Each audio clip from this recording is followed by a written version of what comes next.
आस्था channel पर प्रभु की परिभाषा प्रभु की देखकर बहुत से भक्तात्माओं ने ये आशा व्यक्त की कि कोई ऐसा प्रत्यक्ष प्रमाण सामने आवे कि जिससे हमें सिद्ध हो कि परमात्मा कबीर साहब वास्तव में प्रभु हैं। अब कबीर साहब कहते हैं कि पर्वत पर्वत में फिरा कारण अपने राम, जब राम जैसे संत मिले जिन सारे सब काम। कबीर परमात्मा अपनी ही महिमा स्वयं ही गाते हैं और कहते हैं कि परमात्मा से हम जो सुख चाहते हैं, पुत्र बांझ को पुत्र हो, बंद कर दे। ये आपके सामने एक अनमोल उदाहरण है। ये एक परिवार खड़ा है। ये जिला रोहतक हरियाणा के गांव चिड़ी के रहने वाले हैं और इस बहन के जो अब देखो सामने, इस बहन की आयु लगभग 57 वर्ष है और साथ में ये नवजात शिशु इनकी गोद में है। ये इनका पुत्र है। पहले ये सामने जो लड़की खड़ी है, ये सामने सुलोचना नाम की लड़की, ये बड़े वाली देखना, इसका नाम सुलोचना है। आपकी कितनी आयु है बेटी? 35 वर्ष। अब इस लड़की की आयु 35 वर्ष हो चुकी है और इसके ये 2 पुत्र और पुत्री हैं। ये पुत्री है इस लड़की की और ये पुत्र है, अर्थात इस बहन की, देखना इसको बड़ी वाली को, क्या नाम है तेरी माँ का? संतरा। संतरा की ये तो बेटी है, बड़े वाली सुलोचना नाम है, जो 35 वर्ष की है। चित्र मारे हैं ना सारे। और ये देवती है इसकी और ये देवता और ये इनका दामाद है। इस 35 वर्ष के तक कोई संतान नहीं हुई इस लड़की के, सुलोचना के जन्म के उपरांत। अब इस बहन ने एक अपनी बहन का पुत्र भी गोद लिया। जब वो 10 वर्ष का हो गया तो उसकी मृत्यु होगी। उसकी मृत्यु के बाद ये पागल होगी। इस संतरा की ननंद गांव झांसुआ के अंदर ब्याही हुई है। वो बहुत बीमार रहती थी, सब जगह घूम ली थी, बर्बाद हो चुकी थी। और कबीर परमात्मा के चरणों में आते ही कर्म दंड कटते ही वो स्वस्थ होगी। 4 वर्ष हो गए। तब वो अपनी बीमारी का इलाज हो जाने के बाद उसने फिर अपनी इस भाभी से प्रार्थना की जिसका संतान नहीं थी। एक पुत्री होने के बाद, ये जो सामने आपने चित्र में पुत्र को लिए हुए दिखाई दे रही है, फिर इधर लो, उसने जाकर के अपनी भाभी से, संतरा से प्रार्थना की कि आप यहाँ नाम ले लो। ये पागल हो चुकी थी, ऐसे इसका इलाज भी करवाया गया कि ये पागल हो चुकी है, मेडिकल आदि में ले जाकर। तब इसने प्रार्थना की कि आप हमारे गुरुदेव इस दास का नाम बताया, वहां चलो, उनसे उपदेश लो। कबीर परमात्मा की रजा से आपकी ये सूनी गोद भी भरी जा सके है। अब 57 वर्ष की आयु में, और ये अनमोल कहानी करना कोई बच्चों का खेल नहीं है। ये पूर्ण परमात्मा कबीर साहब की समर्थता का प्रत्यक्ष प्रमाण है। ये नहीं मानी कि अब नहीं हो सकता कुछ भी। तब उसने बहुत प्रार्थना की, इसको कह सुन करके यहाँ ले आए इस आश्रम करौथा में। नाम लिया। नाम लेते ही परमात्मा कबीर परमेश्वर ने अनहोनी की। ये बांझ को पुत्र दे, कोढ़ी को काया दे, वो प्रभु कहलाता है। ये गर्भ रहा, ये बच्चा परमात्मा ने भेजा अपनी कृपा से। फिर भी इनके मन में शंका पैदा कर दी इन मूर्ख मार्गदर्शकों ने, क्योंकि ये तो बेचारी सौदी में थी नहीं। पागल हो चुकी थी। कहा कि तुम्हारे देवता प्रसन्न हो गए, ये तो ऐसे होना ही था। ये 35 वर्ष तक देवता कहाँ जा रहे थे इनके। यही ये मूर्ख जो मार्गदर्शक कि कहीं तुम्हारी प्रभुता और तुम्हारे ये रोजी रोटी समाप्त ना हो जाए, फिर भी गुमराह करने की चेष्टा की। इनके दिल से यहाँ की आस्था हट गई और फिर अपनी उन्हीं देवी देवताओं के चक्कर में पड़ गई। ये लड़का 14 महीने तक माँ के गर्भ से बाहर नहीं आया। सब डॉक्टर पच लिए कि ये लड़का शायद खत्म भी हो जा बालक। फिर वही जिसने इसको नाम दिलाया था, इसकी ननंद, वो गांव गई और उसने कहा कि नादान तूने जुल्म कर दिया। ऐसे प्रमाण, प्रत्यक्ष प्रमाण के बाद भी तुम्हारी बुद्धि भ्रष्ट होगी, चलो जाकर माफी मांगे, दोबारा उपदेश ले। तब ये बेचारी यहाँ आई और जो भी उन देवता का दर रखा था वो कुर्डियां बठो क्या ठा के नाम लेकर गई, दोबारा माफी मांगी कि मेरे से गलती होगी। तब तीसरे दिन इस लड़के का जन्म हुआ। बोलो सतगुरुदेव की जय। ये सामने आप फिर देखिए इसी पुण्य परिवार को। आज इनसे पूछ कर देखो इन्होंने कितने देवी देवता पूजे थे और क्या क्या इन्होंने ना किया होगा। और कबीर परमेश्वर ने ये सुख दिया जो पृथ्वी पर कोई नहीं दे सकता। ये वो परमात्मा है जो भाग्य के बिना भी दे सकता है। ये आपके सामने प्रत्यक्ष प्रमाण है। बोलो सतगुरुदेव की। बंदी छोड़ कबीर साहेब की। सत साहेब।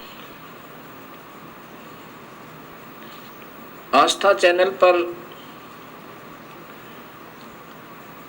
भक्तात्मा बड़े प्रेम पूर्वक और श्रद्धा पूर्वक ये सत्य राम कथा सुन रहे हैं। वास्तव में राम कथा ये है। अभी तक हमने रामायण आदि सुना, कृष्ण लीला आदि सुना, ये आंशिक राम है, ये विभागीय साहेब हैं। ये केवल एक ब्रह्मांड में अर्थात समझो एक प्रांत के विभागीय मंत्रियों की ही महिमा से हम परिचित हुए। अब वास्तव में राम कथा ये है जो आप परिभाषा प्रभु की सुन रहे हैं। इसको सुनकर जो शंकाएं सृष्टि रचना के बारे में भक्त आत्माओं के मन में उत्पन्न हुई, वो क्या है? हमारे पास पत्र और साथ में टेलीफोनों से उन्होंने बड़े प्रेम पूर्वक विनम्र भाव से जानना चाहा। कहते हैं कि ये शंकाएं हमारे हृदय में घर किए हुए हैं। वैसे आपके द्वारा दिए गए प्रमाण शब्द सिद्ध हैं, उनमें गुंजाइश नहीं है मन को कहीं भी छिद्र ढूंढने की। फिर भी ये मन कहीं ना कहीं छोटी छोटी आंट बना करके हमें ऐसे कचोटता ही रहता है। बड़ी आपकी कृपा होगी अगर ये छोटे छोटे प्रश्नों के शंकाएं भी हमारी दूर हो जाएं।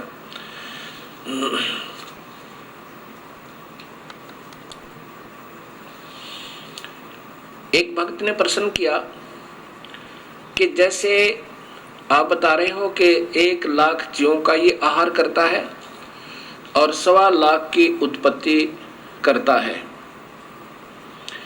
तो जो 25,000 प्रतिदिन उत्पन्न होते हैं वो कहाँ जाते हैं?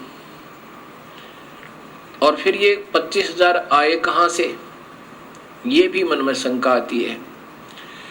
ये जितने भी आत्माएं यहाँ पर 21 ब्रह्मांड में आनी थी वो पहले ही आ चुकी हैं। अब उनको मानव शरीर 25,000 एक्स्ट्रा दे रहा है, फिर ये मर जाती हैं। उनको कभी चींटी बना दिया, कोई गधा बना दिया। एक चींटी के बिल में ना जाने करोड़ों अरबों खरबों की संख्या में बना कर ठोक दिए इस काल भगवान ने। इसीलिए 84 लाख जोनियां बनाई इसने और नाना प्रकार के कष्ट दे रहा है। ये आना जाना कहीं नहीं है, ये पहले जितनी आत्माएं आनी थी इस माई के अंदर प्रवेश है और ये इस निरंजन की आज्ञा से उत्पत्ति करती है। और साथ में फिर इन्होंने अपना एक अलग सिस्टम बनाया। रजोगुण प्रभावित करके, विषय वासनाओं में से प्रभावित करके ये सभी जीवों से स्वयं ही उत्पत्ति करवाते हैं। इसका प्रथम का उत्तर ये हुआ। दूसरे भक्त ने प्रश्न किया कि निरंजन ने जब तप किया, क्या प्रभु कबीर साहब को इस बात का ज्ञान नहीं था कि इसके मन में क्या है? कबीर परमेश्वर सर्वशक्तिमान सर्वज्ञ है और ये जानी जान है, ये हृदय की भी जानते हैं। जब इस ज्योत निरंजन ने तप किया, कबीर परमेश्वर ने उसी समय सोच लिया था कि ये गलत रास्ता अपनाया है, और साथ में हमारे हृदय में जो कमियां आई थी, इस निरंजन की तरफ हम आसक्त हो रहे थे, तब भी कबीर परमेश्वर ने आकाशवाणी की थी कि इस नादान की नादानी मत देखो। तो हम हृदय से तो इसको चाहते रहे और ऊपर से हम चुप रहे।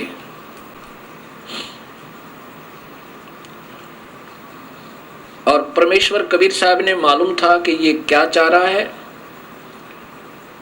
वो सर्वशक्तिमान है। दूसरा प्रश्न ये हुआ कि कबीर परमेश्वर ने जो सर्वप्रथम जिस आत्मा ने स्वीकृति दी थी, उसको कन्या लड़की ही क्यों बनाया? किसी और रूप भी बना सके थे, पुरुष ही बनाकर उसके पास भेज देते हैं।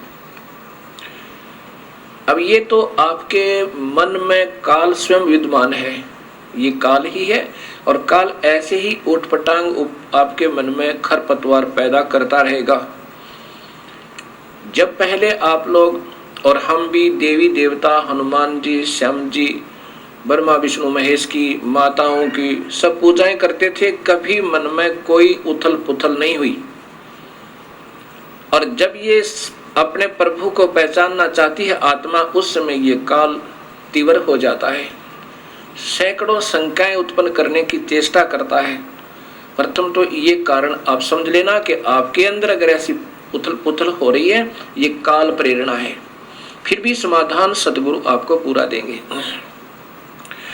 कबीर परमेश्वर जानी जान है, उन्होंने इस लड़की का कन्या रूप जरूर बनाया था, लेकिन इनके प्रजनन इंद्रिय नहीं लगाई थी। ये योनि नहीं बनाई थी, और साहब देखना चाहते थे अगर ये ठीक ठाक रहेगा, ये काल तो यहाँ रहेगा, 21 ब्रह्मांड में आराम से रहेगा, और ये आत्मा जो लड़की रूप में प्रकृति है, माया है, तो ये इसकी उत्पत्ति यहाँ कर देगी इसके जीवों की, और वहाँ बहुत अच्छा शरीर बनेगा। नूरी शरीर बनना था, सबद शक्ति तय। और यदि गलती करेगा, इस लड़की के साथ दुर्व्यवहार करेगा, तो इसकी नीचता का पता लगेगा।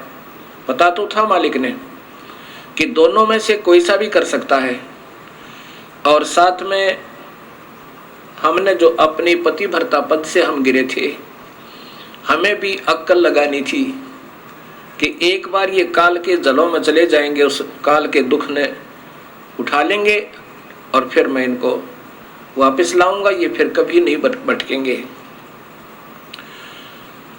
अब लड़की इसलिए बनाया कि ये अगर इसके साथ दुष्व्यवहार करेगा, दुर्व्यवहार करेगा, तो इसको श्राप लगेगा 1 लाख मनुष्य शरीरधारी जीवों का आहार करने का, और इसकी फिर मजबूरी होगी काल की कि मानव शरीर ये जरूर बनाएगा, नहीं तो ये मानव शरीर नहीं देता। ऊपर देव बनाता, देव रूप में इतना सुख होता है इस प्राणी को, ये प्रभु को याद नहीं करता। अब इसकी उस जानी जान परमात्मा ने पहले इसकी पर काट दी थी, चल बेटा किसी तरह चल ले तू।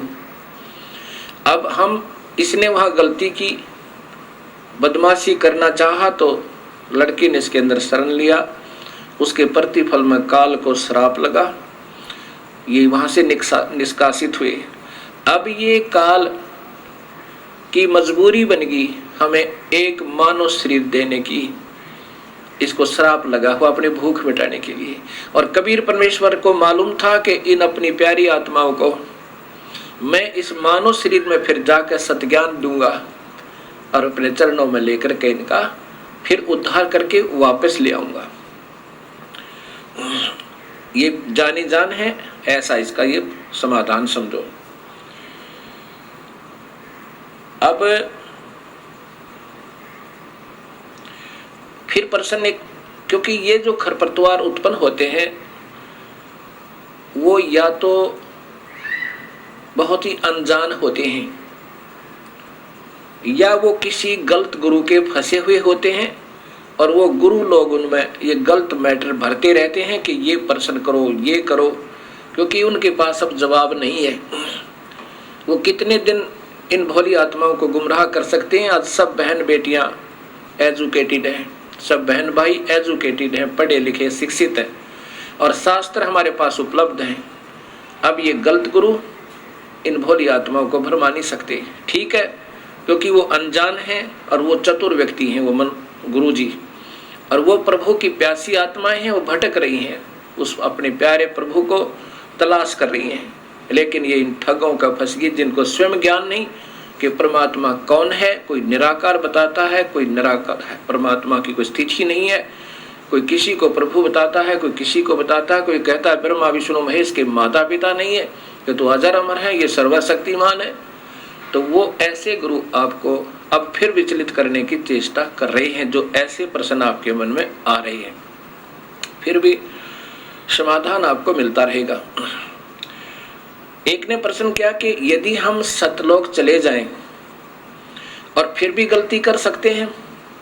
कभी नहीं। जैसे उत्तर है कभी नहीं कर सकते। कैसे? जैसे आप किसी सफर पर जा रहे हो और आप गलत रास्ते हो लेते हो, रास्ते में दलदल आती है, उबड़ खाबड़ स्थान है, रास्ते में बदमाश टकराते हैं और आपको कोई पहले कह रहा होता कि इधर से जाओ, रास्ता लंबा बेशक है पर ठीक है, और आप ने अपनी सूझबूझ से उधर चलना शुरू कर दिया हो। रास्ते में बदमाश टकरावे और आपको तंग करें, आप क्या सोचोगे? यही सोचोगे, हे प्रभु अब के ठीक ठाक यहाँ से बचा दो, इस रास्ते जिंदगी भर नहीं आएंगे, और ऐसा ही करोगे। एक बार अब हम काल की पीड़ा से, अपने ही नादानी से, अपने ही कमजोरी से आज हम पैर पे कवाड़ा मार के स्वयं ही दुख पा रहे हैं, और वो दयालु अब भी हमारे पीछे पीछे घूम रहे हैं और हमें फिर अपने शरण में लेना चाहते हैं।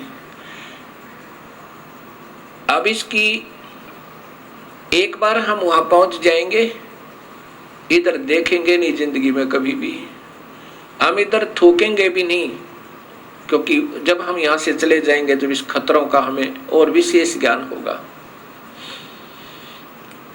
इसलिए हम दोबारा इधर नहीं आ सकते।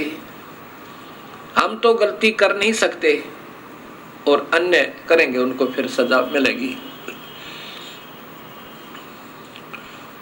दूसरा प्रश्न और प्रश्न किया कि जैसे स्थूल शरीर को तो हम फूंक देते हैं, ये 5 तत्वों का शरीर है, कोई जला देता है, कोई कब्र में गाड़ देता है, कोई जल प्रवाह कर देता है, और कोई किसी प्रकार से इसका अंतिम संस्कार कर देते हैं, मिट्टी को मिट्टी में मिला देते हैं।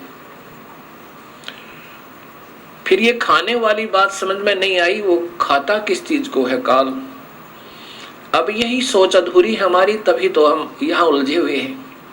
अब जैसे बादाम आपने देखा होगा, बादाम के ऊपर का कवर खाने का नहीं होता, छिलका नहीं खाने का होता, उसके अंदर एक और गिरी होती है, वो खाई जाती है। ऐसा ये फॉर एग्जाम्पल समझो। वास्तव में कैसा है कि मानव शरीर में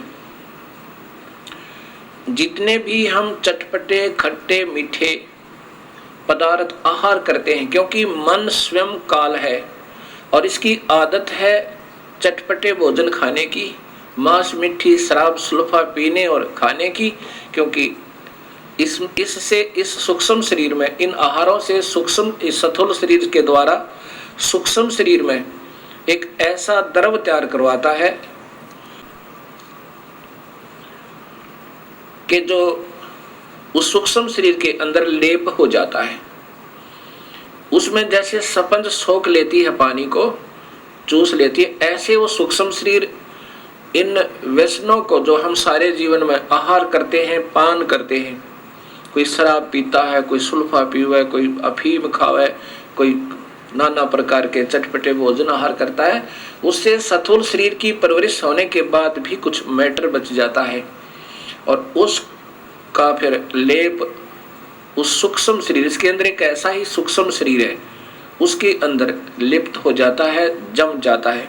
उस सूक्ष्म शरीर को ऊपर ले जाके अपनी तपस्या पर फिर ये जला भून भून के बुरी तरह तड़फा तड़फा के उसमें से वो माल छुटवाता है, वो द्रव छुटवाता है।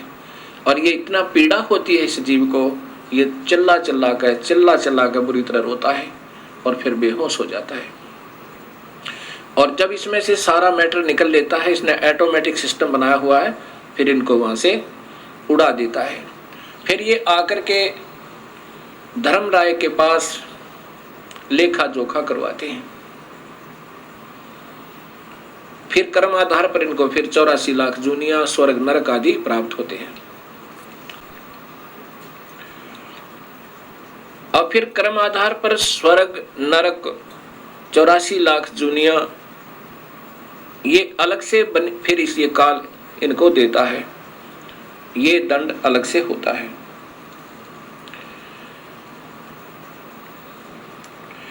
और जीव अजर अमर बताया है, ये मरता नहीं, जीव नहीं मरता, लेकिन इसकी दुर्गति मरने से भी बदतर हो जाती है और फिर कर्माधार पर ये अपने संस्कारों को भोगता रहता है। एक भक्त आत्मा का प्रश्न, ये तो बिल्कुल ही नादान आत्मा का प्रश्न हो सकता है जो उसने किया। उस भक्त आत्मा ने कहा कि महाराज जी, हमने पहली बार आपके मुख से ये सतलोक सुना और शास्त्रों में प्रमाणित देखा। ये तो हृदय ने स्वीकार कर लिया कि वो स्थान सत्य है जो आप बता रहे हो, और वो भक्ति भी सत्य है और वो मंत्र भी सत्य है जो आपने प्रमाणित बताए कि इन 3 मंत्रों से मुक्ति होगी। वो वेदमय प्रमाण है, गीता भी प्रमाण देती है, तो इससे बड़ा प्रमाण इस पृथ्वी पर नहीं हो सकता।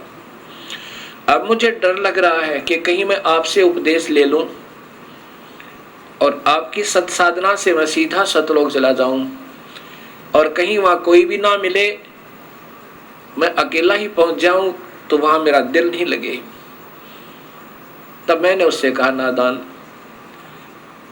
आप इस काल लोक में कितने सुखी हो, कभी गधे बनोगे, कभी सूअर बनोगे, 84 लाख जोनियों में कष्ट उठाओगे, यहाँ क्या दिल लग रहा आपका।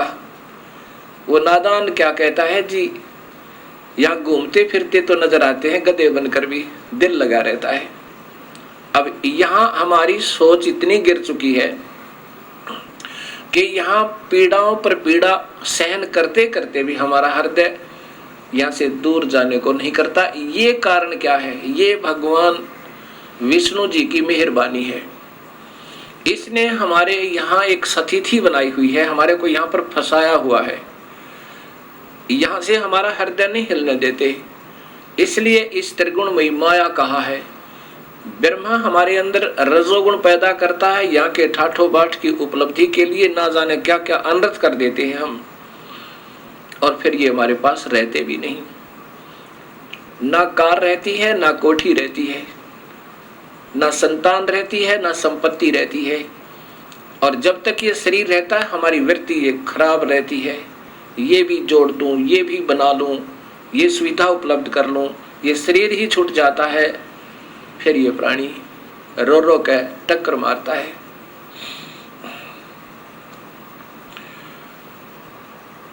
अब ये सत्ज्ञान से धीरे धीरे आपका हृदय यहां से हट जाएगा। अब प्रश्न रहा कि एक भक्त ने कहा, जी फिर परब्रह्म जो अक्षर पुरुष है, इसको भी जन्म मरण में किस लिए बनाया गया?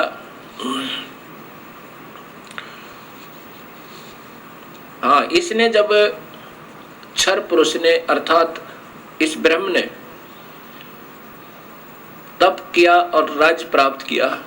21 ब्रह्मांड जब इसने पाए, काल ने उस समय इस अक्षर पुरुष के मन में भी ये आया कि क्यों ना मैं भी अपना अलग स्थान बना लूं। अब वहां पर इतना भी कमजोरी अगर आ जाती है तो भी ये जीव वहां रहने के योग्य नहीं होता। अब ये जो गलतियां वहां पर होनी थी वो हो चुकी, और इन गलतियों के कारण अन्य जो बची हुई आत्मा है वो बिल्कुल सावधान होगी। अब वो गलती नहीं करते। अब जैसे कोई जा रहा हो और एक को पागल कुत्ता काट ले और बाकी भी जा रहे हैं और फिर वो रोता हुआ भाग रहा है, इधर पागल कुत्ता है तो उधर कोई नहीं जाएगा, सब वापस भाग लेंगे।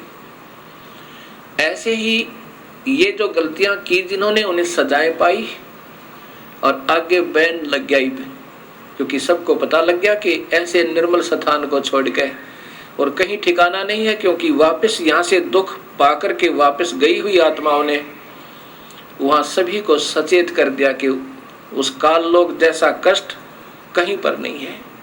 हमने गलती की और हमारे दयालु परमेश्वर ने हमारे ऊपर फिर रहम किया।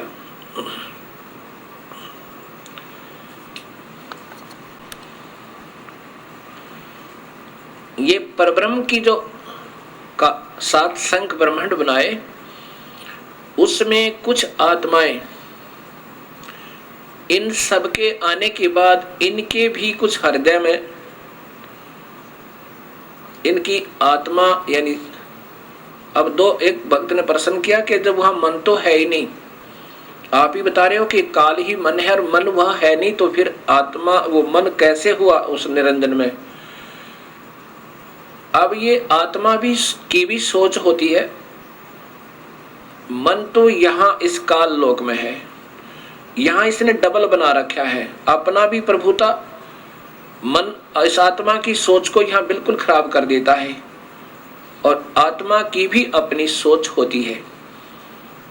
तो वहां अपनी सोच से उन बाकी कुछ आत्माओं ने जो 7 संख ब्रह्मांडों में कुछ आत्माएं ऐसी हैं जिन्होंने भी ये सोचा था कि शायद हम भी उसमें स्वीकृति दे देते तो वहां चले जाते। इनके मन में ऐसा आया था और उनकी भी सजा इनको इतनी ही मिली कि इस पारब्रह्म का अलग से एक स्थान बनाया और उसमें उन बाकी की आत्माओं को वहां भेज दिया।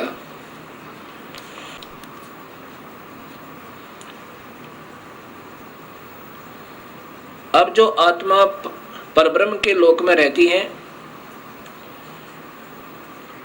अब उनको ज्ञान हो गया कि वो तो बहुत परेशान है नीचे के लोकों की व्यक्ति, जितनी आत्मा गई है। अब वो कभी नीचे की वृत्ति नहीं रखते और जो आत्माएं यहाँ सतनाम प्राप्त कर लेती हैं, केवल सतनाम। सतनाम कौन सा होता है? 2 मंत्र का। एक तो उसमें ब्रह्म का मंत्र ओम है और दूसरा और मंत्र है, वो सांकेतिक रखा है, वो अधिकारी को ही बताया जाता है जिसको देना होता है। और जो अधिकारी संत होते हैं वही देवे, तभी वो काम करे। जिनको सतनाम मंत्र प्राप्त हुआ और उनकी श्रद्धा अपने गुरु में नहीं रही, ये इतने दयालु परमेश्वर हैं और कुछ वर्षों तक उसने सतनाम की विधिवत साधना करने के बाद आपकी सतलोक जाने की वृत्ति नहीं बनी या आपकी इतनी कमाई नहीं बनी उस मंत्र की, तो आपको उस परब्रह्म के लोक में भेज दिया जाता है। किसको भेज दिया जाता है? जो ओम नाम की कमाई ये सारी यहाँ छोड़ दी जाती है इस काल के लिए। जैसे गीता जी के अध्याय नंबर 18 के श्लोक नंबर 66 में लिखा है कि अर्जुन, तू मेरी सभी पूजाओं को मुझ में त्याग दे। पूजा कौन सी? जो ओम नाम की कमाई, यज्ञ, हवन, धर्म, ये जाप की कमाई यहाँ छोड़ दे, मैं तुझे ऋण मुक्त कर दूंगा, मेरा कर्जा तेरे से उतर जाएगा। यानी तुझे ऋण मुक्त कर दूंगा, अर्थात कर्म मुक्त हुआ। वो आत्मा फिर इस पारब्रह्म के लोक में चली जाती है और वो लोग एक तो वहां पर ये खाता नहीं, जैसा मैंने पूर्व बताया कि पूर्ण परमात्मा तो खाने वाले, वेद में लिखा है ऋग्वेद में कि खाने वाले और न खाने वाले इन दोनों भगवानों से भी बड़ा है। खाने वाला काल है, न खाने वाला ये परब्रह्म है, इनसे भी बड़ा है, अर्थात वो सत्पुरुष है। तो वो परब्रह्म जीव आहार नहीं करता, उसने ऐसी गलती कोई नहीं की, लेकिन मन में फिर भी थोड़ी कमजोरी, उसकी आत्मा में थोड़ी सी वीकनेस आई थी, तो उसका भी सजा उसको भोगना पड़ा। तो वहां ये यहाँ के हंस फिर वहां पहुंच जाते हैं। वहां पर इतना बढ़िया शरीर है, यहाँ के देवताओं का, ब्रह्मा विष्णु महेश का भी नहीं है। जैसा कि आपको बताया था कि यहाँ के देवताओं का तो शरीर है जैसे चीनी का कप बना हो, सफेद कप जो चाय पीते हैं, और हमारा मिट्टी का बना हो सीधा ही, इतना कमजोर है। और जो परब्रह्म के लोक में परब्रह्म और वहां के रहने वाले जितने हंस हैं उनका सटील का समझो, इससे ज्यादा सथाई है, लेकिन है नासवान फिर भी। अब ये सोचकर इस पर ब्रह्म को समझना, इसकी उत्पत्ति यूं हुई। और फिर जो सत भक्ति करता है और जिसको सतनाम भी मिल गया और कमाई फिर भी पूरी नहीं हुई, और साथ में यहाँ की कोई इच्छा आपकी रह जाती है, तो कबीर परमेश्वर हर ब्रह्मांड में अपना अलग स्थान बनाकर रहता है। इन आत्माओं को जिनकी अधूरी कमाई है, भक्ति पूरी नहीं हो पाई, कि काल के ऋण से मुक्त अभी नहीं हो पाए, और परब्रह्म का भी, क्योंकि परब्रह्म के लोक को पार करना है, उसका भी ऋण देना है, वो दूसरे मंत्र से, तत् मंत्र से कमाई करनी है, वो तत् मंत्र संकेतिक है। इन दोनों का मिलकर जब ये योग्य हो जाएगा, दोनों का ऋण उतरने योग्य हो जाएगा, तब ये कबीर परमेश्वर इनको सारनाम देकर, सारनाम की कमाई साथ करवा कर, और फिर यहाँ से सतलोक ले जाएगा। जब तक आपकी पूरी कमाई नहीं बनी होगी तो आपको यहीं रखेगा, और आपकी थोड़ी बहुत भी इच्छा इस लोक में रह जाती है तो भी इसी ब्रह्मांड में एक स्थान ऐसा है, वहां कबीर परमेश्वर आपको रखेगा। वहां पर आपको तपतशिला पर नहीं जाने देगा, तपतशिला पर नहीं जाने देगा, और न ही कुत्ते गधे सुअर बनने देगा, क्योंकि आपकी कमाई इतनी हो जाएगी, और साथ में आपके पाप कर्मों परमेश्वर कबीर साहब काटता रहेगा। जब ही नाम हृदय धरो भयो पाप को नासे, जैसे चिंगारी अग्नि की पड़ी पुराने घासे। अब आपके शुभ कर्मों के आधार पर वहां रखेगा और तपतशिला पर नहीं जाने देगा। ये आपको इस कबीर परमेश्वर के शरण में आने से और एक्स्ट्रा बेनिफिट है। और फिर ये सदियों के उपरांत इन शुभ कर्मों के आधार पर आपके फिर मनुष्य जन्म हो सके, 100 भी प्राप्त हो सके।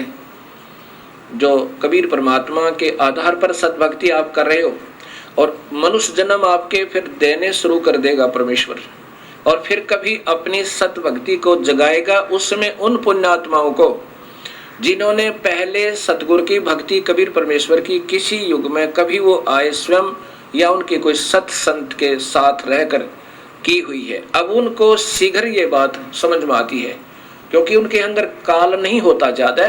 बेशक वो साधनाएं अन्य कर रहे होते हैं अनजानपने में, उनके हृदय में वो पिछली कमाई अंगड़ाई लेती है पिछले जन्म जन्मों की, तो वो तुरंत आकर के कबीर साहब के चरणों में, उसके सत नुमाइंदे संत के चरणों में आ जाते हैं।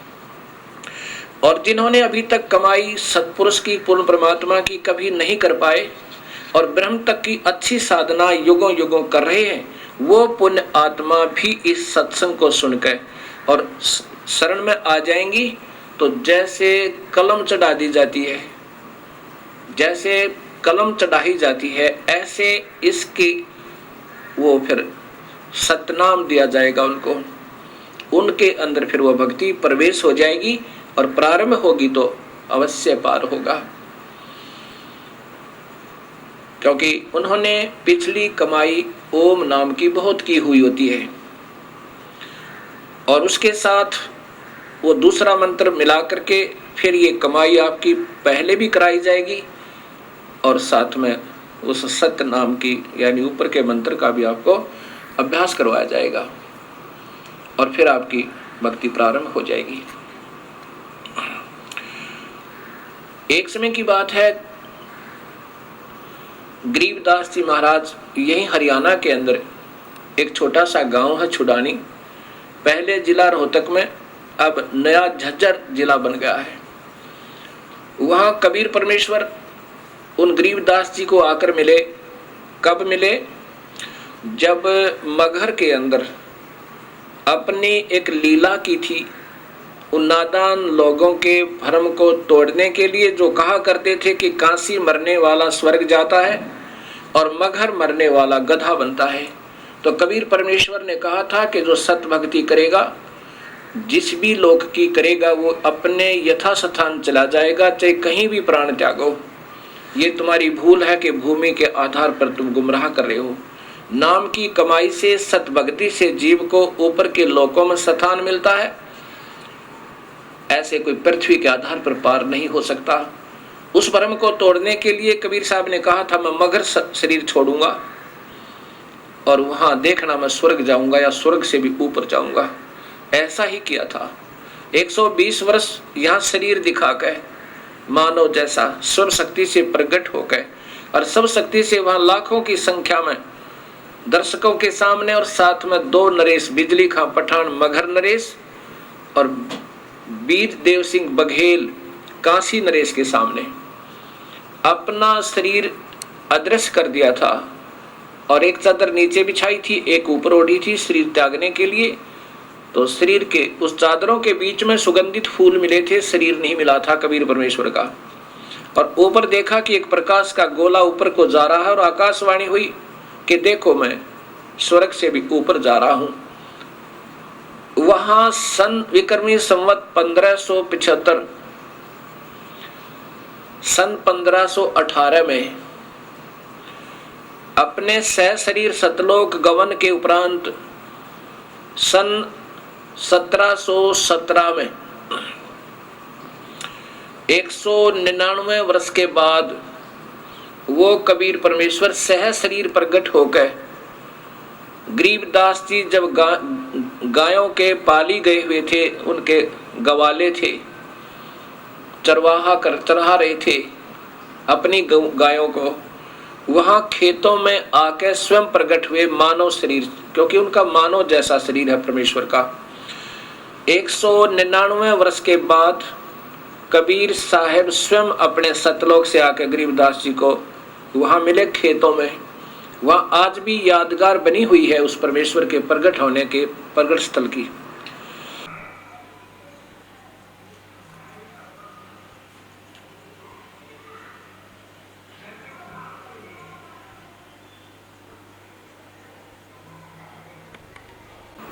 गरीबदास जी ने फिर अपनी वाणी में वो सत्य ज्ञान दिया जो आंखों देखा, उस कबीर परमेश्वर की समर्थता का। कबीर साहब गरीबदास जी की आत्मा को लेकर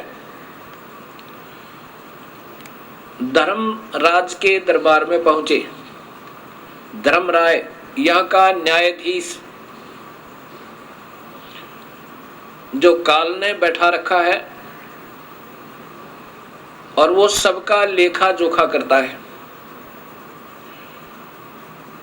कबीर साहब गरीबदास जी की आत्मा को लेकर के धर्मराज के दरबार में, धर्मराय के उस न्यायाधीश के दरबार में प्रवेश करते हैं,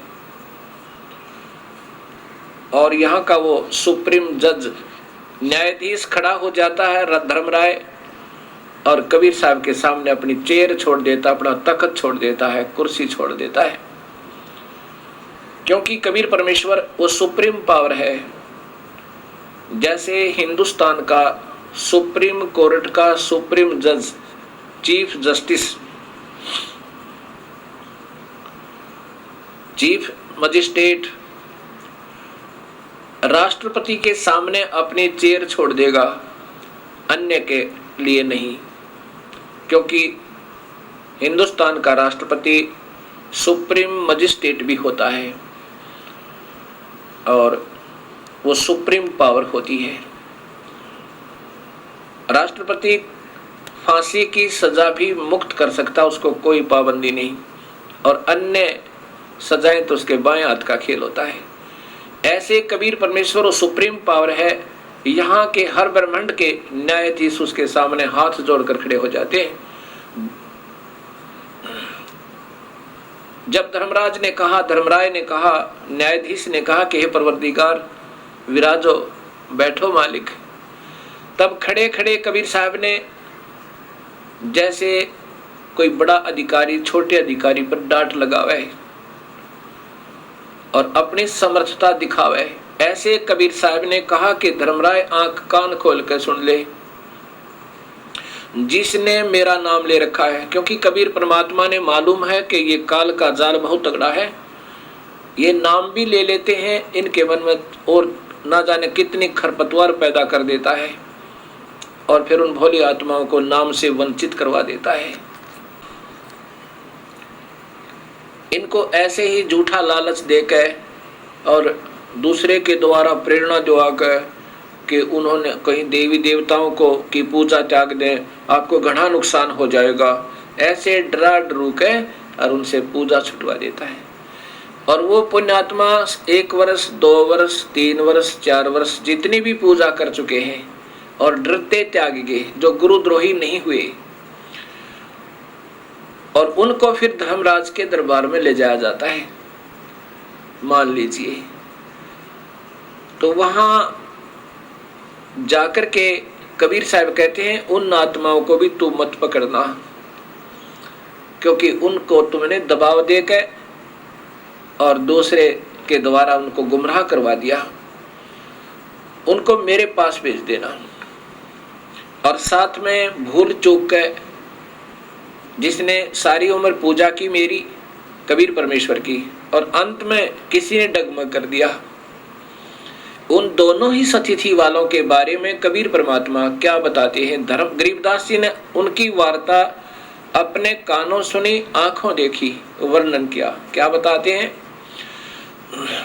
धर्मराय दरबार में देई कबीर तलाके, मेरे भूले चुके हंस को पकड़िए मत कजाके।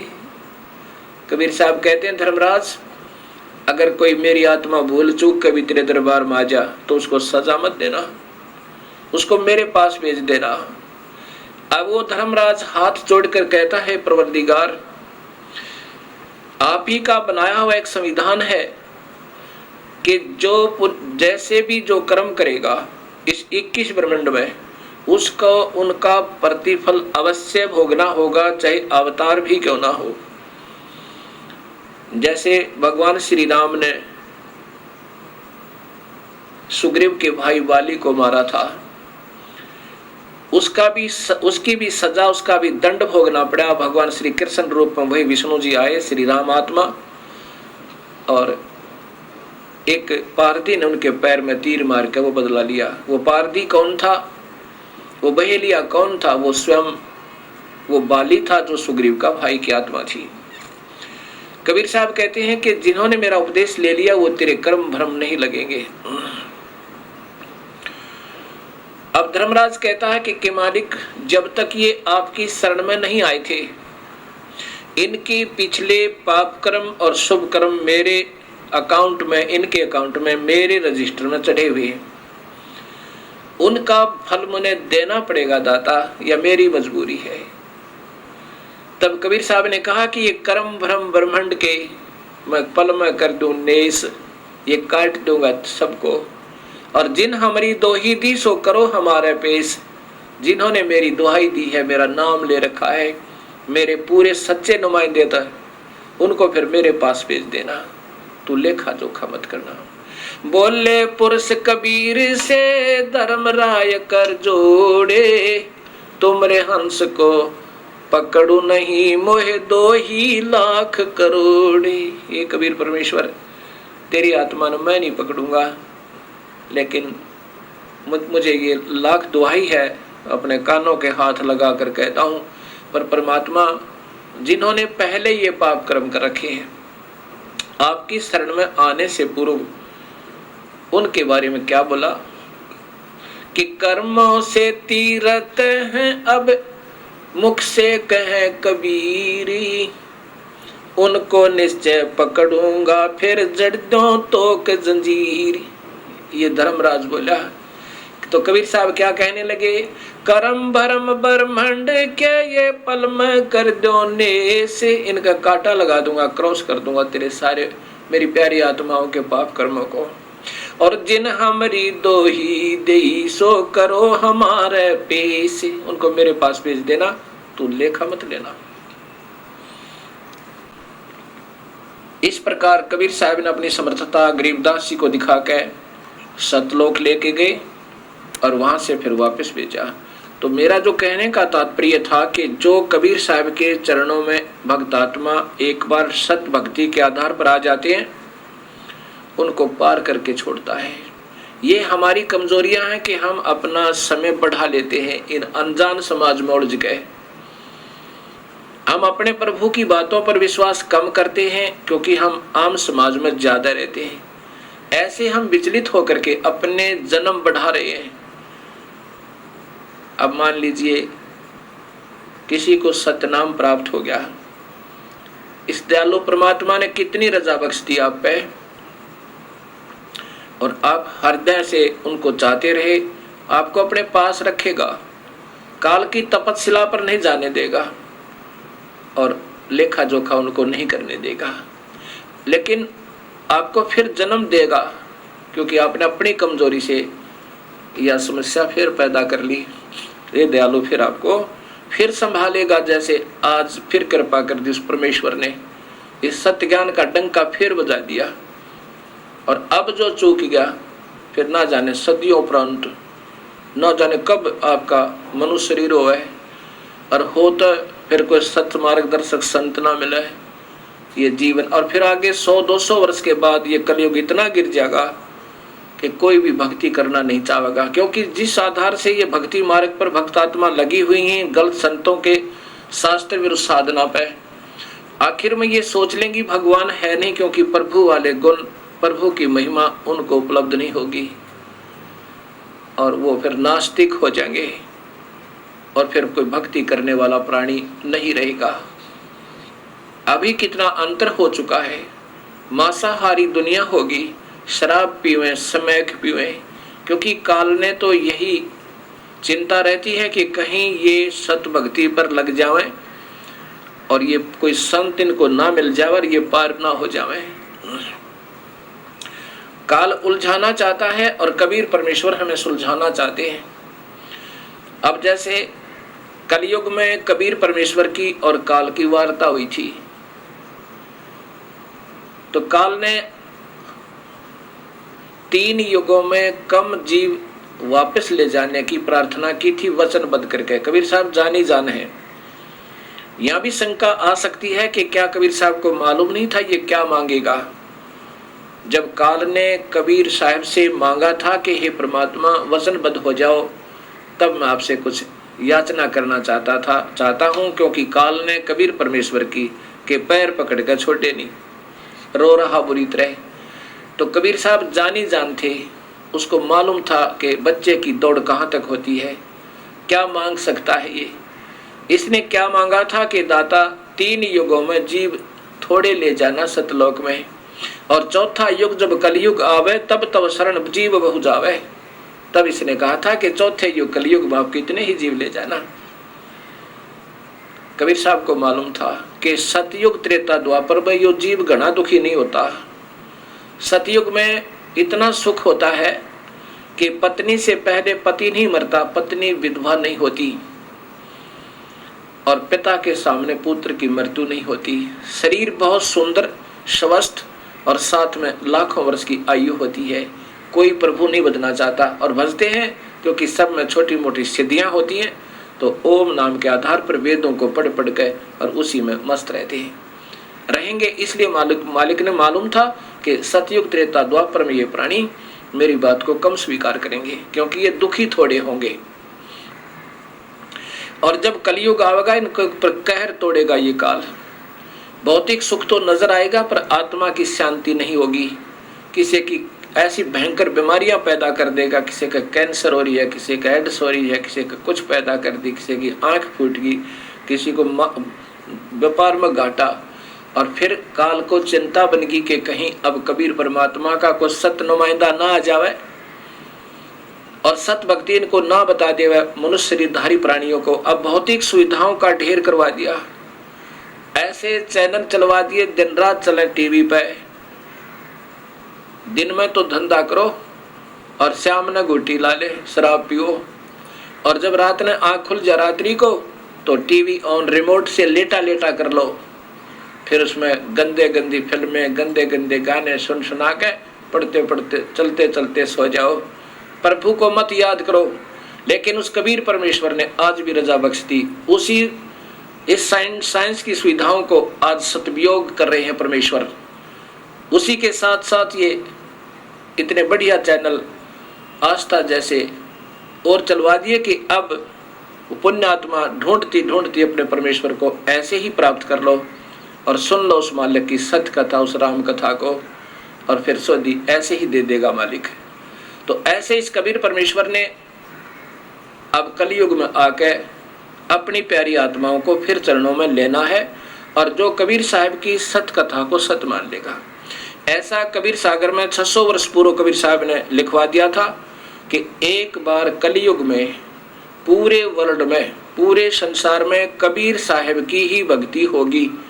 इन प्यारी आत्माओं को वो स्वयं आएंगे या अपना कोई नुमाइंदा भेजेंगे और सबको अपने चरणों में लेंगे। ये नाना मजहब समाप्त हो जाएंगे, ना कोई हिंदू रहेगा, ना मुसलमान, ना सिख, ना ईसाई, क्योंकि इस काल ने हमें चार बना दिया और आपस में हमें लड़ा रहा है एक दूसरे को बड़ा और छोटा करके। कहते कोई कहे हमारा राम बड़ा है और कोई कहे खुदाई रे, कोई कहे ईसा मसीह बड़ा है, ये बाटा रहे लगाई रे, एक परमात्मा और लड़े न्यारे न्यारे। जैसे मासूम बच्चे, अनभोल बच्चे लड़ा करते हैं। एक बच्चा कहता ये मेरा पिताजी है, दूसरा कहता नहीं मेरा पापा है, और पापा दोनों का। वो कहता तेला मालूंगा झूठ, मेरा पापा तेला नहीं है।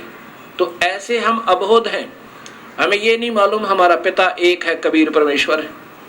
कोई कहता हमारा मजहब बड़ा है, वो कहता हमारा मजहब अच्छा है। मजहब है तो अच्छा है, जो मजहब नहीं है तो अच्छा नहीं है। मजहब धर्म की क्या पहचान होती है कि बीड़ी, शराब, मांस, तंबाकू उस धार्मिक मार्ग में नहीं होनी चाहिए तो वो अच्छा है। आन उपासना नहीं होनी चाहिए, केवल एक प्रभु की पूजा हो तो वो मजहब अच्छा है। अगर ऐसा नहीं है तो वो मजहब है ही नहीं। अच्छा बुरा तो बाद की बात है। धर्म धार्मिकता के आधार पर चलता है और धार्मिकता बीड़ी, शराब, मांस, तंबाकू पीने वालों के कभी निकट नहीं आ सकता। प्रभु वो धार्मिक नहीं हो सकते। जो मांस खावे वो धर्म को कैसे स्वीकार करे। जो शराब पीवे, शराब पीकर इंसान ना जाने अपने पिता को के बुरा वचन बोल दे, ना जाने अपनी माँ का हाथ उठा दे, ना जाने क्या जुल्म कर डाले। और तंबाकू को इतना बुरा बताया है कि उसके तो पापों का गिनती नहीं की जा सकती। कबीर साहब कहते हैं कि हुक्का हरदम पीवते ये लाल मिलावे धूर, इसमें संशय है नहीं जलम पाछले सूर। 100 नारी जारी करे सुरापान 100 बार, एक चिलम हुक्का पी भर देव डूबे काली धार। इतना भयंकर पाप इस तंबाकू में लिखा है। इन पापों को करता हुआ फिर धर्म कैसे कमा सके प्राणी। एक भक्त आत्मा कहता है कि हम आश्रम में नहीं पीते बीड़ी शराब आदि, अपने गुरुओं के पास जाते हैं, बाहर पीते हैं। जहर को कहीं खा लो, बाहर खाओ चाहे अंदर खाओ, आश्रम में खाओ चाहे बाहर खाओ, जहर ने असर करना ही करना है। एक कहता जी बीड़ी से तो इतना पाप नहीं होता, मांस और शराब तो बुरा है, क्योंकि वो बीड़ी स्वयं पी रहा था। अब ऐसा ही है जिसकी जो लत पड़ी हुई है उसको त्यागने को तैयार नहीं। दूसरों को कहता वो तो खराब है, ये तो कोई बात नहीं। अब कोई बीड़ी पी रहा है, वो तो अपनी भक्ति का विनाश कर रहा है।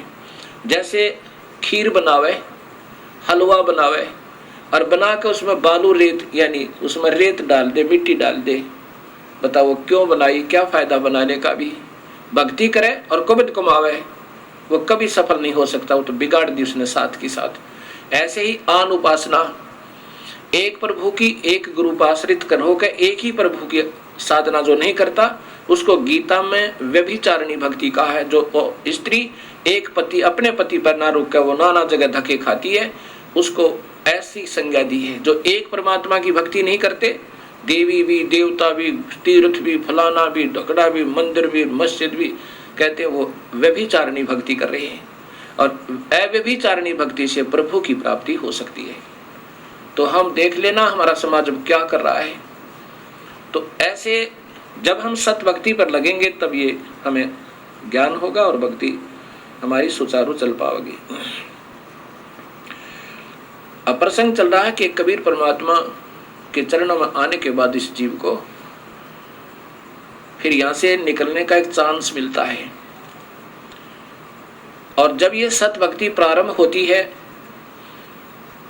धर्मदास जी को कबीर साहब ने कहा कि धर्मदास, जो मेरी प्यारी आत्मा मेरे द्वारा भेजा हुआ रसूल, दूत, भक्ति का मार्ग का सत भक्ति बताने वाला मेरा संदेश वाहक, वो संत सत भक्ति को जब दृढ़ करेगा, उस समय के वर्तमान के संत और महंत उसके साथ लड़ाई करेंगे, रहाड़ कर बढ़ावेंगे और दुनिया को गुमराह करने की चेष्टा करेंगे। ये झूठ बोल रहा है।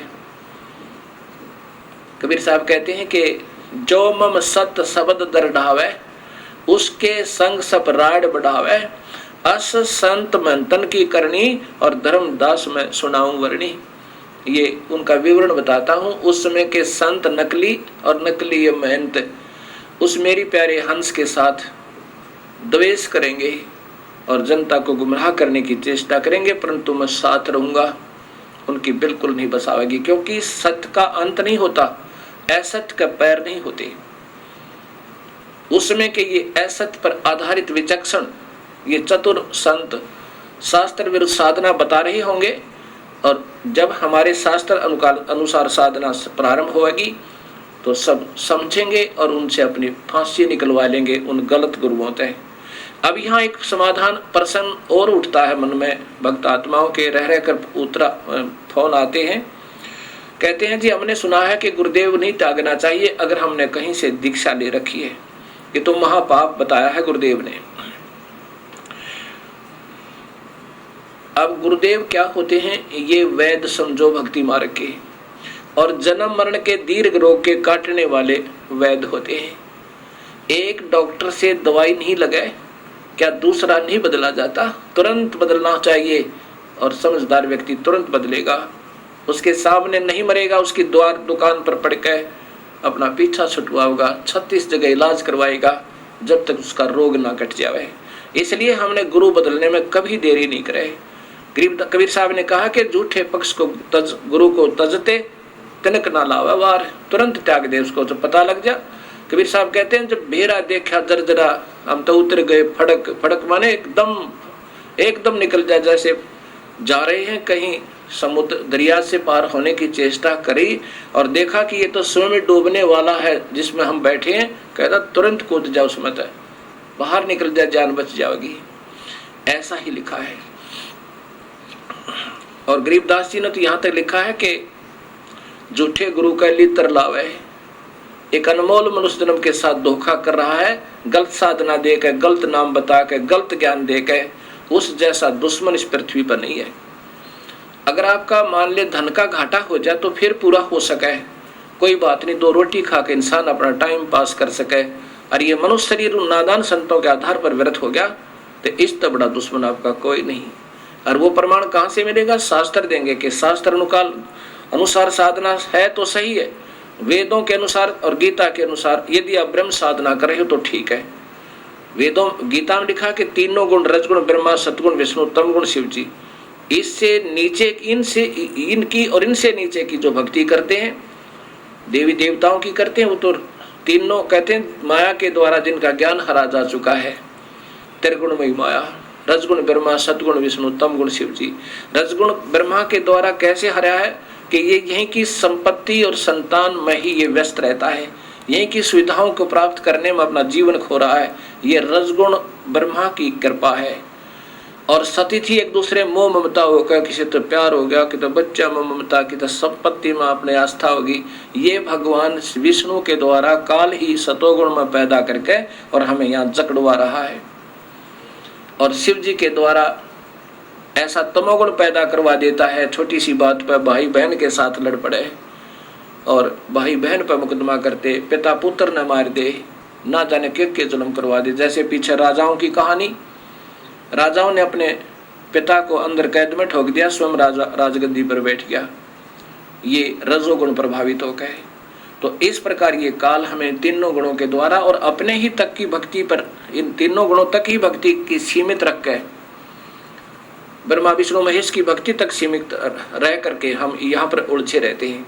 तो यहाँ ब्रह्म भी कहता है, दुखी होकर के ये काल कहता है कि जिनकी बुद्धि भ्रष्ट होगी इन तीनों भगवानों की पूजा करते करते और नीचे के देवी देवताओं की, वो राक्षस स्वभाव को धारण किए हुए वो दुष्ट नीच व्यक्ति, दूषित कर्म करने वाले मूर्ख मुझे नहीं बचते। अर्जुन